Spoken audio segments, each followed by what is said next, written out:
We arrived directly inside Norton's residence, unlike on Earth where you first reach the exterior of a home before entering through the main door. Norton's house was incredibly tidy and beautiful, complete with virtual walls, a virtual bed, and a virtual sofa. There was also something that looked like a table, which was clearly a physical object at first glance. Sitting on the virtual sofa felt incredibly comfortable, as if an invisible force was supporting us. I then moved to the bed, finding it equally comfortable. I wondered aloud, what happens if you turn off the virtual bed? You'll fall to the ground, that's what, Solder said, and with a sudden press of a button, I indeed fell to the ground. Although the fall wasn't from a high place. It hurt a bit since I was naked, but I tried to act as if it didn't matter. You are rude. Willie and Norton expressed their disapproval. Solder pressed the button again, and the virtual bed reappeared, pushing me up with an unseen force. But I didn't dare to sit on the bed again and chose the sofa instead. Are you feeling tired from the journey? Willie asked, sitting beside me. The journey itself wasn't tiring, but I feel a bit heavier on your planet, and walking barefoot is somewhat challenging, I answered, turning my body away from Willie. The feeling of being naked, despite still seeing the white mist-like virtual image around my waist, instinctively made me feel embarrassed. Later, on their planet, every time I suddenly faced a woman, the sensation of being naked made me involuntarily and hastily check if the white mist-like virtual pattern around my waist was still there. I discovered that the inhabitants of the Guoker Planet were also essentially naked, with their clothes being virtual. However, they were used to it and didn't have my habit of hastily checking their lower bodies upon encountering the opposite sex. After returning from the alien planet, I still had this habit. Every time I met a young woman, I would hastily check myself, a behavior that lasted for many years before I gradually managed to change it. Our planet has stronger gravity than Earth, so you feel heavier here. It can be uncomfortable all the time, Norton explained. I will request the Global Public Movement Web, GMW, to reduce your weight. What? I was incredulous. How can a person's weight be reduced through GMW? Without removing anything from the body, how can weight be externally reduced? And what exactly is this GMW? We traveled over 10,000 kilometers from the UFO warehouse here using the GMW, Norton continued. He then swiped his hand over a table, and a delicate white mist immediately appeared above it. Shortly after, the mist transformed into a three-dimensional screen, similar to the one I had seen in the UFO, displaying many alien characters. I noticed these alien characters somewhat resembled English, being composed of basic alphabetical combinations, unlike our pictographic Chinese characters. With graceful hand movements, Norton operated the device, and a gentle female voice emerged near my ear. Welcome to the Global Public Movement Web. After Norton worked on it for a while, I suddenly felt my body lighten, noticeably more relaxed. It was incredibly strange. What had Norton done? He said it was the GMW, but what exactly is that?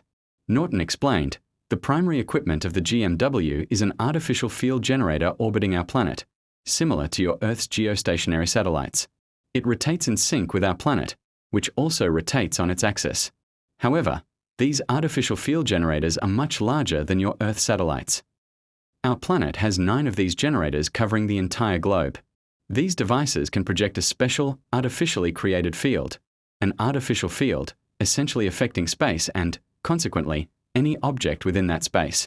The artificial field generator, along with the global positioning system, computers, and the GIW, forms the GMW. When we want to travel and seek assistance from the GMW, the process is roughly as follows. We first send our travel request information through the GIW to the artificial field generator in space. The field generator first confirms your identity. Once verified, it locks onto your location through the global positioning system, then targets both your current location and your destination. You can disappear from your current location and appear at your desired destination almost instantly. Because this process is too fast to perceive, we typically refer to this mode of transport as instantaneous travel. Unbelievable. The GMW is invisible and intangible, yet also very complex, I said. This is incredible, even more so than flying saucers, and it's user-friendly to boot. Passengers don't need to bring anything with them. So why don't you use the GMW to travel to other planets? The range of the GMW is limited to a single planet, Norton replied. The reason is that the artificial field generator only targets the ground, and its range is limited. To travel from one planet to another, We can only use flying saucers. It seems the core of GMW is the artificial field generator, and everything else is just auxiliary. So, what's the basic principle of this artificial field generator? I asked. It's the same as the basic principle of flying saucers. The artificial field generator irradiates people, causing the space around them, which is normally moving at the speed of light, to stop moving. This movement at the speed of light is what gives mass to people and objects. Once a person's mass is reduced to zero, they can move at the speed of light. And when they reach their destination, the movement of space around them is restored to its original state. If there's something in the way, the mass of that obstacle is also reduced to zero, allowing for unobstructed, barrier-free passage through it. However, this reduction of mass to zero is a relative concept. I might feel that my mass has been reduced to zero, while you might think there's been no change, Norton explained, leaving me somewhat confused and incredulous. So, you re-saying that two solid objects can pass through each other without any barriers under the irradiation of the artificial field generator, right? I asked. Why don't the molecules in the solids block each other? Norton answered, ordinary objects are made of atoms, which consist of nuclei and electrons around the nucleus, with the volume of electrons and nuclei only accounting for a tiny fraction of an atom's volume. Normally, a person walking up to a wall is blocked because the molecules and atoms in the wall are held together by interaction forces, essentially electromagnetic forces. We are actually blocked by these electromagnetic forces. Without these forces, we could easily pass through. The artificial field device eliminates the electromagnetic forces in objects, allowing two solids to easily pass through each other. However, the disappearance of these electromagnetic forces is a relative concept. To one person, they may seem to have disappeared, while to another, they are still present. Norton's explanation had me feeling dizzy. So, the artificial field generator can reduce the mass of objects. I feel lighter now because the artificial field generator is constantly tracking me and reducing my mass, but not completely reducing it to zero, just lessening it, right? I asked Norton. Right, you're smart. That's exactly how it works, Norton said. Willie added, the floating people must have a reason to find him. Floating people means the highly advanced gas form aliens I encountered as I was a kid. Brother Chen is definitely among the smart ones on Earth. Earthlings are smart beings, but unfortunately, they spend their intelligence on fighting each other, constantly bickering and using their wits in this area, Solder said. Another bad habit of Earthlings is dividing people into many levels, thinking some are superior and emphasizing that others are inferior, he continued. Am I considered superior or inferior on Earth? Willie stared at me and asked. I'm both. Right now, I'm only interested in the GMW, I told Norton. Is GMW omnipotent? This artificial field device that can make people disappear instantly isn't omnipotent.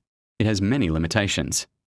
If the energy of this device does not reach a certain value, the artificial field it generates cannot make a person disappear instantly when irradiated. If the mass of the object required to disappear instantly is too large, or if the mass of many objects combined is too large, the device won't have enough power to operate. Moreover, if the device operates unstably, a person trying to pass through a wall might get stuck and lose their life, Norton continued to explain. Creating an instantaneous disappearance for an object as large as a planet requires much more energy compared to a person, consuming an astonishing amount of energy. Making a person pass through a wall is easy, but making someone pass through a planet requires an extraordinarily high power from the artificial field device, consuming a tremendous amount of energy. Otherwise, the person might get stuck inside the planet, leading to death. In reality, we don't have such high-powered artificial field devices. I still had many questions about the GMW. What if a small room suddenly receives many requests for entry? I asked. The request for the GMW is highly intelligent. In such cases, it only allows that the GMW is highly intelligent. People who applied first. Subsequent applicants cannot pass through. The GMW is not only highly intelligent but also integrated with the global information network, Solder explained. The GMW will alert you. The space you wish to reach is full, your request for movement is not supported by the GMW this time, and you may choose another time or delay. Willie's explanation sounded very similar to the warm messages I often hear from the information network customer service in my ear. I want to appear in a bank vault at night, filling my bag with bundles of cash.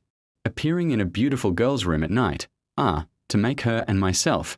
Wouldn't society become chaotic? I said. Ha ha, Solder laughed, his body shaking with the rhythm of his laughter. You Earthlings are all about this, with such petty ambitions. When you request it to appear in a bank vault or in a beautiful girl's room, it pops up a virtual screen saying, "Sorry, your request violates relevant laws. The GMW does not support it." When you request to appear in the dangerous seas, the GMW pops up a screen saying, "The GMW kindly reminds you that the sea is a dangerous area. Make sure to bring online devices for a safe return." If you don't carry a computer or a phone for online access, the GMW pops up a screen saying, "Sorry, our network detected that you do not carry a computer or other online devices. We cannot ensure your safe return. This transit request is not supported." When you make a careless click on the computer requesting the GMW to transport you to a spot 10 meters above the ground, the GMW immediately alerts you.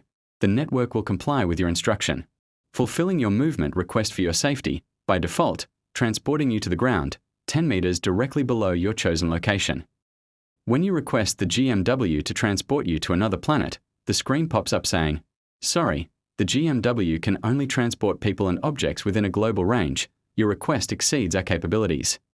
When you find a beautiful mountain and request the GMWB to move it to your home, the screen pops up saying, "Sorry, the GMW for ordinary users like you can only transport personnel and objects not exceeding 100 tons within a global range. Your request exceeds your rights." When you see something belonging to someone else and request the GMW to move it to your residence, the screen pops up saying, "This is someone else's property. Your request violates relevant laws. This transit network does not support it." Solder explained a lot in one go, clearing up many of my questions. I'm utterly amazed by this GMW. How wonderful it would be if such a thing existed on Earth. I dream of going to the United States, finding the address I want to visit through the information network, and then, with the press of a confirmation button, I appear at that place in the US. To return, I simply find the address of my hometown, press the confirmation button again, and I'm instantly back home. How magical and convenient that would be. Oh, I get it now. Your streets have no cars, no trains, no planes, no form of transportation at all. People don't carry bags when they go out, and your homes don't store many items. That's because you have the GMW, making it too easy to travel and transport goods, I said. There's no need for stores either since you can directly receive goods from the manufacturer's warehouse. And no hotels or inns, because no matter how far away you are, you can always quickly return home. Yes, that's exactly the kind of society we are, Solder responded. The miraculous GMW makes everything simple, fast, safe, and efficient. I exclaimed, "Can I request the GMW to take me everywhere?" You can't, because you don't have an identity. But, if you were considered as someone's belonging, Norton said, like if you were my luggage that I carry around all the time, I could request the GMW to take you with me. You're from another planet and can't obtain an identity here. Only people from our planet can have one. Later you'll see that the GMW has many more important uses. If Earth had this network, it would drastically impact your life, studies, work, scientific research, and more. It would significantly change the layout of your cities since people wouldn't need to crowd together. It could even lead to the disappearance of countries and wars on Earth, as combatants could be forcibly separated through the GMW. Our eating habits and how our bodies gain energy largely rely on the global transportation network. The GMW could also change societal moral values and laws. Society doesn't demand morality and laws because if someone wanted to do harm, it could immediately prevent it, making it impossible for bad deeds to succeed. Oh, I see. So, if it suddenly stopped, you'd all be in grave danger, right? I remarked. That's correct. They replied in unison. Our two major webs are constantly locating and tracking every individual on the planet, providing them with various services at all times. These services only stop if the individual leaves their planet, Solder explained. You're also building the internet on Earth now, and eventually, it will become similar to our GIW. However, you still don't have a GMW. Our GIW can constantly provide everyone with communication, inquiry, location, greetings, translation, and various identity verification and authentication services. Our GIW transmits information through pure space, using long-distance, non-contact artificial field scans to provide services, all for free. Our artificial field scanning technology can remotely read the thoughts and consciousness in everyone's brain and input information remotely into anyone's brain through space. People can directly exchange and send information through space using artificial field scanning, meaning individuals can communicate directly over long distances through the GIW. This is our artificial field scanning and frequency interception technology. Why do you still use external computers? I asked, puzzled. Sometimes, too much information directly entering the human brain can cause interference, making people feel annoyed. That's why many of us also use various computer devices externally, Norton explained to me. The constant tracking by our GIW and GMW is incredibly powerful, giving each of us, no matter where we go, immense capabilities. It is precisely because these two webs are always tracking us and providing various services that we can be anywhere without facing danger. The two webs offer us reliable safety guarantees, Solder said. If anything happens that poses a real threat to our people, our GMW, which is highly intelligent, can quickly move people to safety. Our GIW not only provides various information services at all times but also can remotely and non-invasively record a person's thoughts and consciousness. If a person experiences a special accident and loses their life, the GIW can completely record that person's thoughts and consciousness. It is possible to install the recorded thoughts and consciousness into the brain of an artificially created human through artificial field scanning technology, essentially reviving that person. Later, I realized that the GIW on the planet Guoker provides them with information services, while the GMW offers services related to transportation, manufacturing, and daily activities, essentially extending their capabilities.